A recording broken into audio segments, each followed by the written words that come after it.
In this final video I will explain what is going on in the last section of the form, the communication section. Well, first of all, it is possible to select an alternative COM port if so desired. It is also possible to close a COM port or to send an escape character to the microtracer. The escape character will reset the microtracer and bring it to its startup state. Pressing the debug button will open up a new form which gives a lot of detailed information on the exact communication between the graphical user interface and the microtracer hardware. And this form was mainly used for debugging purposes during the software development, but it is also very useful if any problems might occur. The top part of the form is mainly on the data flow from the graphical user interface to the microtracer, while the bottom part of the form gives information on the data coming back from the microtracer. For every data point measured, the user interface sends a set of 4 set points to the microtracer hardware. These are the anode voltage, screen voltage, the grid voltage and the filament voltage. The top row here indicates the decimal set points, while the second row gives an integer representation whereby the original values are already converted to a value which is compatible with the on-chip AD converters, and the third line just gives the hex representation of the line above it. Finally, these hex strings are combined with a command word and codes representing the specified gains, averaging factors and the compliance setting to a string which is sent to the microtracer. The final string here is shown in this field. As a check, the microtracer echoes every character which is being sent to it, and it is possible to monitor this process in this field which shows the echoed string. Just as an example, I will now heat up the filament of a tube.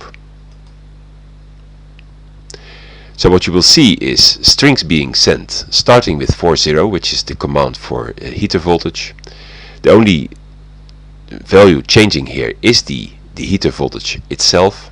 It's stepped up from 0 to 6.3 volt, which is the set point, final set point for this EL84 tube.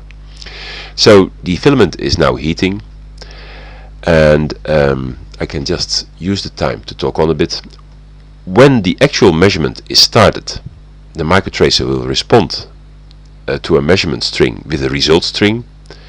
This string is decomposed into its elements, and the hex, integer and decimal representations are shown in the bottom part of this form.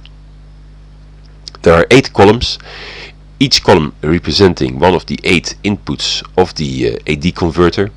So we have here the anode current as it is sensed after the programmable gain amplifier. Here the anode current as it is input to the programmable gain amplifier. The same two values for the screen current, so the screen current after the programmable gain amplifier and the screen current before it. We have the anode voltage, the screen voltage, the power supply voltage and the negative grid bias value, so that's the value of the negative boost converter. Also returned are the actual gain factors that have been used and the averaging factor, and the graphical user interface needs of course those two values to calculate back the original currents. So just as an example, I will start now a measurement, and what you see is a command string going to the microtracer with different set points. The string is very nicely echoed. The microtracer responds with a result string which is decomposed here into its values. The final values here are further processed by the graphical user interface, and the status byte which is given here of the result string shows 10, which means that the measurement was successful. A compliance error would give a status byte of 11. You also see here that the gain factors change during the measurement. So of course the gain factors depend on the current level which is being measured. As the gain factor decreases, the gain decreases, and with decreasing gain also the averaging decreases. So for lower gain factors the measurement becomes faster.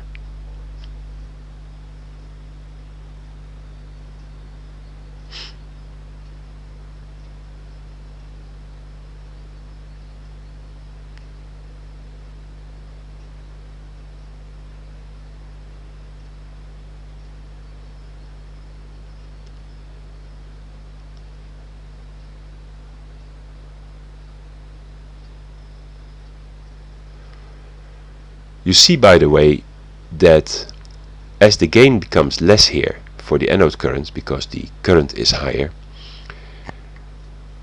the gain for the screen current increases for increasing voltage. So that you also see that back here in the plotting of the curve. So first the measurement goes very